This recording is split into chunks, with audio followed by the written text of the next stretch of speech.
Good afternoon.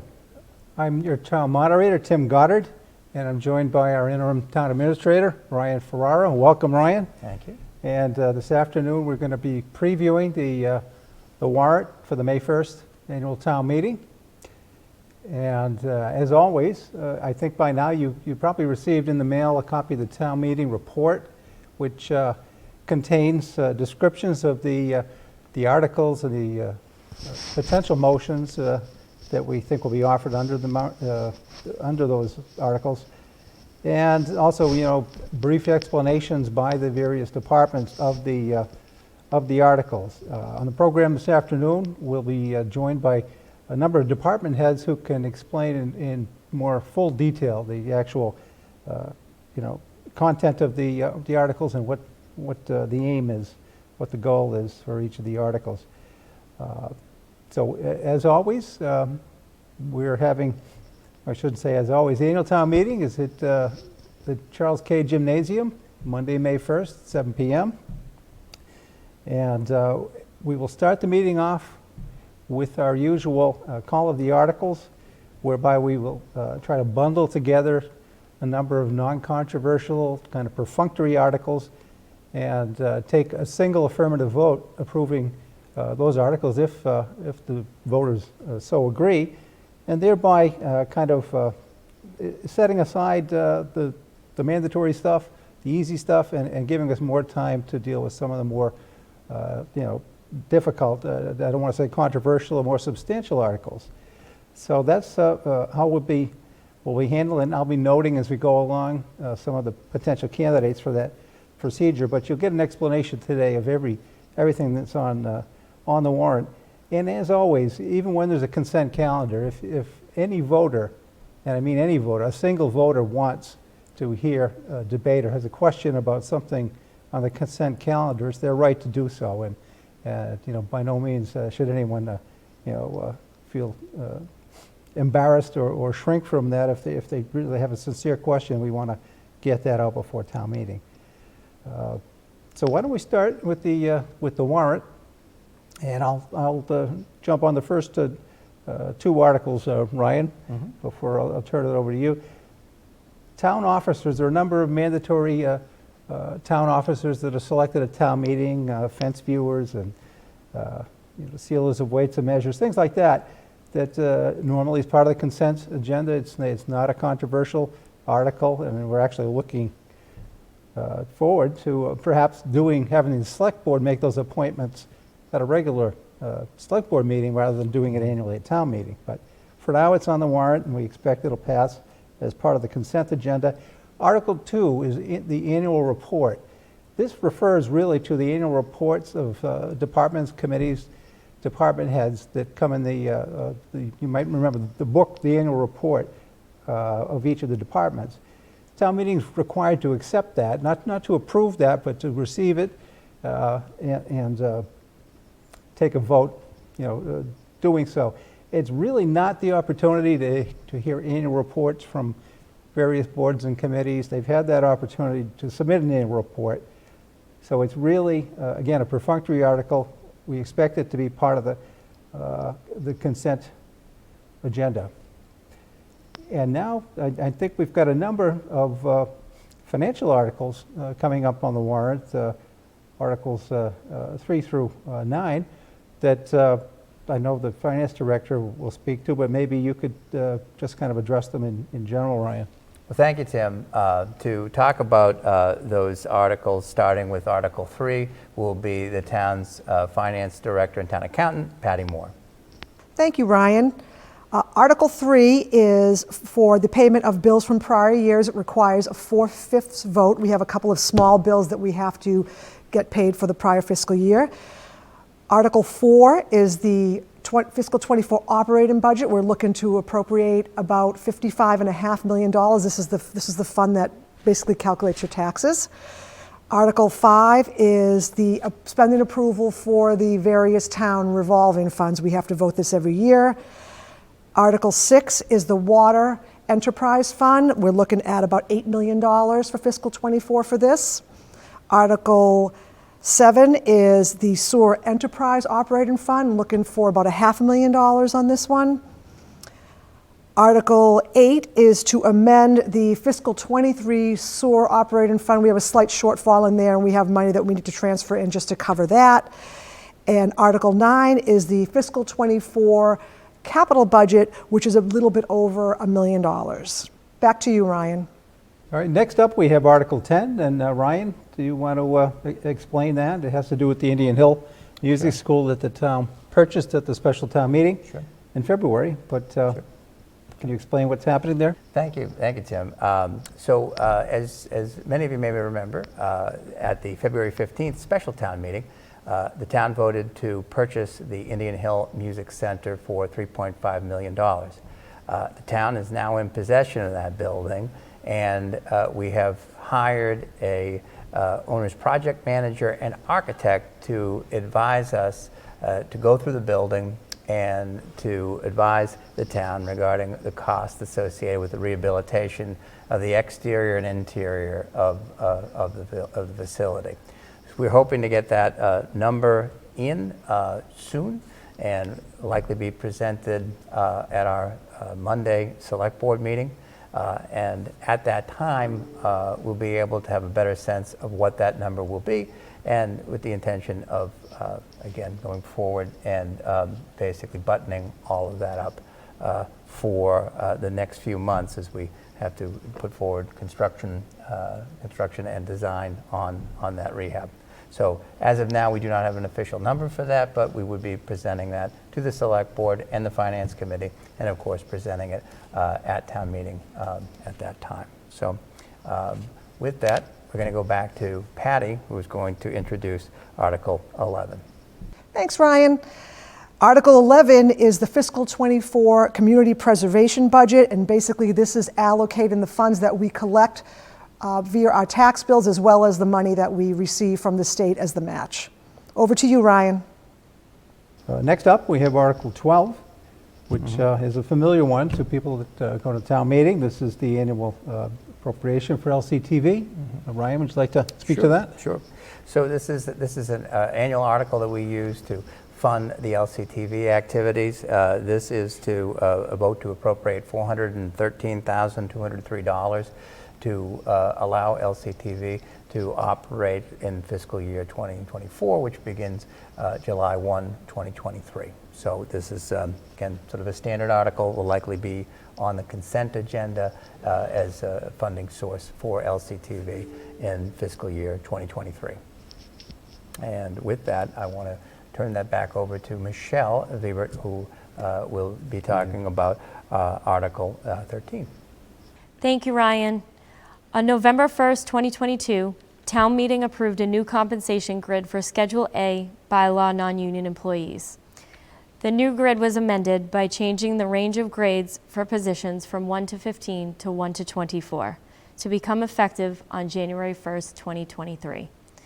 Under Article 13, the town is amending the compensation grids for Schedules A, B, B1, B2, and D for all non-union employees by applying a 2% increase to all salaries to become effective on July 1st, 2023. Thank you. Thank you, Michelle. And now we're going to turn things over to Patty, who is going to be discussing Articles 14 through 17. Thanks, Ryan. Article 14 is voting money into the Capital Stabilization Fund. Article 15 is voting money into our Debt Exclusion Stabilization Fund. Article 16 actually votes money out of the Debt Exclusion Stabilization Fund to be used and applied towards the FY24 budget. And Article 17 is appropriation of a small amount of money that we receive from the state for Uber and Lyft rides that are done in the town of Littleton. Back to you, Ryan.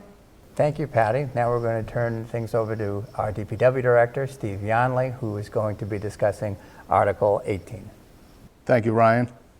What I have in Article 18 is a program through Mass DEP, which is the Clean Water Revolving Fund, and we got a grant for an asset management system to work with our stormwater system. What this grant is, it's a 60% reimbursable grant. So when you look at the funding for this, there's $109,500 that will be reimbursable through this program. And the rest is in-kind services match from Highway Department employees, and then there's also, if needed, a cash match, which equates to combined almost $70,000. So what this asset management system will do is coordinate all of our stormwater system, which is culverts, catch basins, manholes, and all the pipes throughout the town, and then gets it all in one area. Right now, our system's kind of spread through paper maps, online maps, that type of thing. And then with this, it will also give us an analysis of the system based on clean water needs, failure rates, and all that to create a 10-year budget and also a 10-year capital plan for improvements and replacement projects. So we thought this, in working with the consultants, we thought this was an excellent opportunity to use some state funds to accomplish a need, and also to keep us in line with our state and federal permitting with the Stormwater Phase 2, the MS4 program. So with that, I hope to gain approval at town meeting for this, and then we can get to work shortly thereafter. Thank you.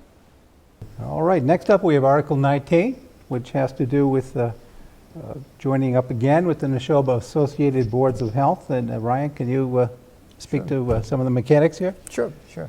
So for the June 2021 annual town meeting, the town took a vote to move away from the Neshoba Associated Boards of Health and to establish our own health department.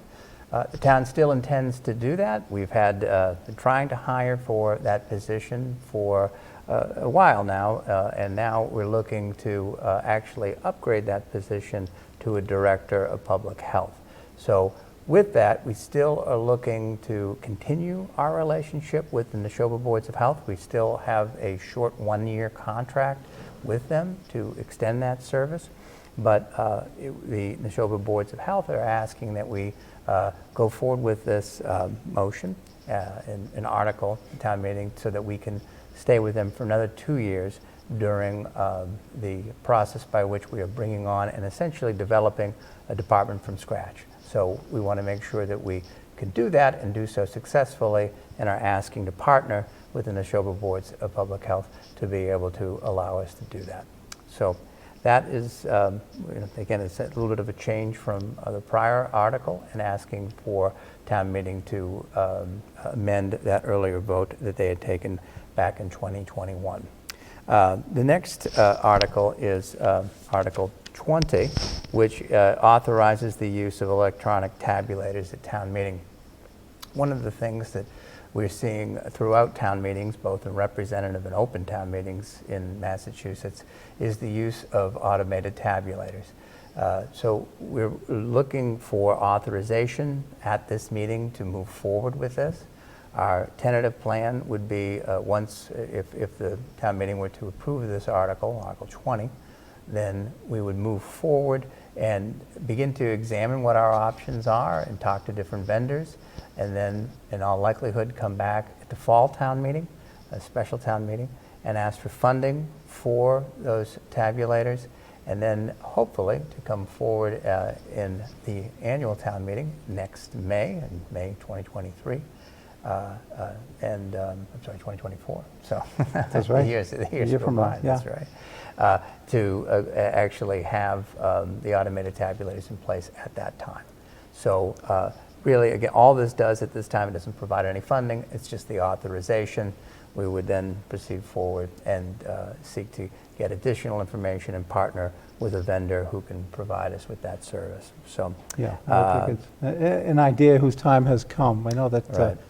it's been looked at in the past. It was kind of prohibitively expensive, Right. and not many towns use it. Now we Right. find that a lot of towns use it, and they Yeah. report good results. And And I think anyone that was at that special town meeting in February That's is not right. going to Right. have to have their arm twisted to That's right. And investigate a new way of counting votes. That's right, and you know, one of the things with that is that I think I think that tallying took from beginning to end about an hour and a half. So when we had I think we had over 400 people at that special town Yeah, meeting. So it's just- it becomes a matter of math too when you say 400 people and an hour and a half of time for each one of them to Yeah, be able to it's participate. a very cumbersome process, and it's nobody's fault. I mean, No. it's an antiquated process, and the clerk and her team do the best that they can, but it's That's right. it's a very, labor-intensive, time-consuming. And as with so many of the activity. things that we're looking at with town meeting, any time that you can do things more efficiently and be respectful of residents' time is something that you should always want to pursue and to improve upon. Right, and I know some people like the idea of being able to anonymously vote, not that it's 100% anonymous, but being able to, to vote without, fear that someone's looking over your shoulder, so to speak, so. Fair Yeah, enough. we think So- that, we hope that the town meeting will support that. And, again, it's like anything, it's going to take a process, it'll probably take 2 town meeting votes to make it happen, but we think it's worth it. It's worthwhile, indeed, Right. indeed. So, well, with that said, next up we have our town planner, Maren Toolhill, with Article 21, which is the acceptance of Croft Circle. Thank you, Ryan. Article 21 is the request from the Board of Selectmen and the Planning Board for town meeting to accept Croft Circle. Croft Circle is the latest subdivision roadway. It's located off of Foster Street. If you've driven up Foster Street, you'll notice the new sidewalks on the right-hand side. Those were built by the developer of Croft Common. So the Planning Board and Select Board have reviewed the construction of this and recommend that town meeting accept Croft Common. Thank you. Thank you, Maren. Now we're going to turn it over to Corey Godfrey from LELWD to discuss Article 22. Thanks, Ryan. So Article 22 would authorize the town to borrow $19.2 million to accomplish 2 separate but related projects that we are tying together in order to save the town a significant amount of money. The first of those 2 projects is the new Taylor Street Well project, and that is a new source of public water supply for the town of Littleton, located behind 153 Taylor Street on a piece of land that was donated to the water department by the developer there a year or 2 ago. That new source of supply is needed for the town of Littleton to meet the increasing water demands, so the increased growth in the town. That new well would be tied into our new Whitcomb Ave treatment plant, which is just completing construction right now, and be able to supply the town with 500,000 gallons per day of new water. So it's a significant new source. If we were to do that project on its own as a standalone project, it would cost about $6 million. And if you finance that at today's interest rates over 30 years, it could be up to $11 million over that 30-year time period. And so one of the reasons we're tying it into the other project, which is extending our water service into a small portion of the town of Boxborough, is to realize some significant cost savings on the Taylor Street Well project. So I'll talk about the Boxborough project. There's 11 small water systems associated with condominium complexes, primarily on the west side of 495 in the town of Boxborough. All 11 of those water systems that are serving about 1,000 people have PFAS contamination, which we're very familiar with here in Littleton. That's what the new Whitcomb Ave treatment plant is doing, is removing PFAS from our water supply. And so with this funding authorization, we would be able to extend water service down into Boxborough to connect all of those 11 small water systems to our water supply and help them solve that problem, while at the same time taking advantage of a loan from the Massachusetts Clean Water Trust that would come at a 0% interest rate because it's solving a PFAS problem. And we would also collect connection fees from those new customers in Boxborough. And by taking advantage of that loan from the state at the 0% interest rate, that results in significant cost savings over the 30-year life of the loan. We would also see the initial project costs for the Taylor Street well project get virtually cut in half by those connection fees we've taken from Boxborough. So instead of a $6 million project cost for the Taylor Street well, we'd be looking at $3 million financed at 0% for 30 years, compared to, like I said, if we financed at today's interest rates outside of the Clean Water Trust loan, we would be spending up to $11 million just on the Taylor Street well project alone. So by the town of Littleton taking on some additional debt to cover the extension of the water service into Boxborough, we end up saving several $1 million on the project that we need to do for ourselves anyways. And out of that 500,000 gallons a day that we'll be withdrawing out of the new Taylor Street well, only 65,000 gallons a day will be sent to Boxborough, to those 11 customers. And we're in the final stages of negotiating an intermunicipal agreement with Boxborough in order to spell out exactly how we'll be collecting betterment fees from those Boxborough customers. They will be paying down their portion of the debt, the $13.2 million or so, or up to $14 million. They'll be paying down that full amount of the debt with the betterment fees and a significant contribution from the Massachusetts Department of Transportation, which has contributed to the contamination of those wells. Thank you, Corey, for that information. And we're going to move forward and have Dave Ketchen, also from LALWD, to provide us an update on Article 23. Thanks, Ryan.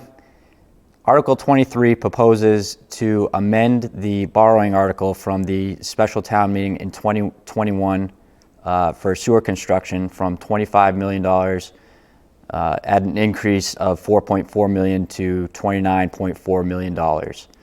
This is due to the fact that our bids came in at a much higher price than we were estimating and that the engineers were estimating. So now we have to go back and supplement that original borrowing article.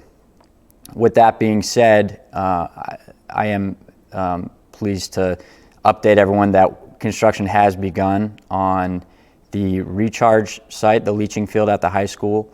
Construction is underway there. Hopefully that's done in June. We will be replanting that field and it will be open for use again in the fall.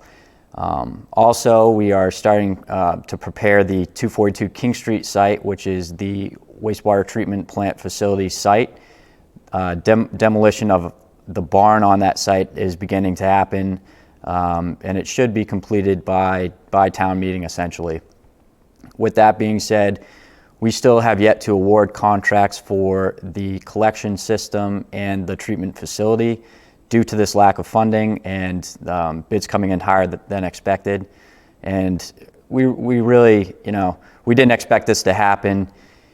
Obviously, in the last few years, things have kind of gone crazy with the pandemic and just different constraints and things that are driving prices up.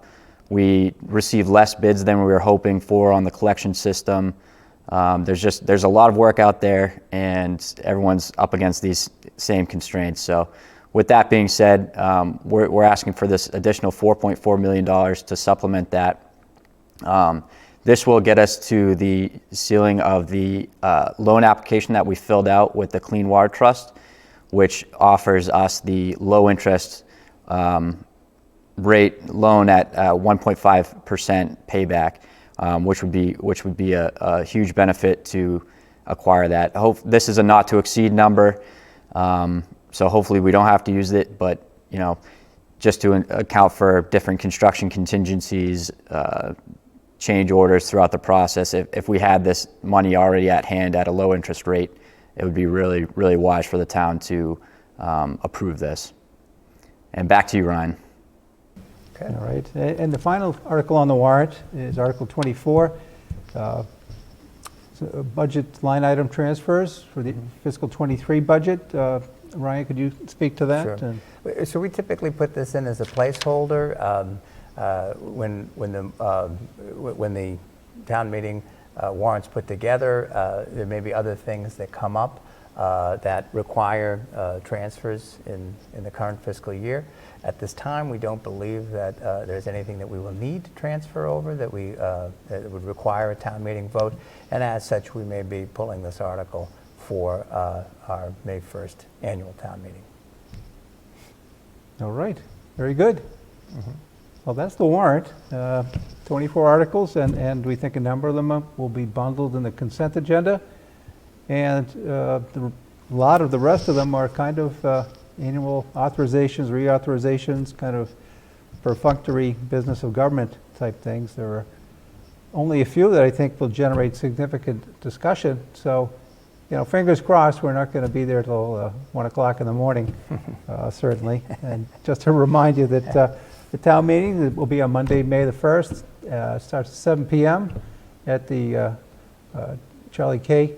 Gymnasium at the Littleton Middle School. And it's the Monday before the town election, for those that are putting those items on their calendar. And we hope to see you there. And as always, information is posted on the town website. You should have been mailed the town meeting report by now.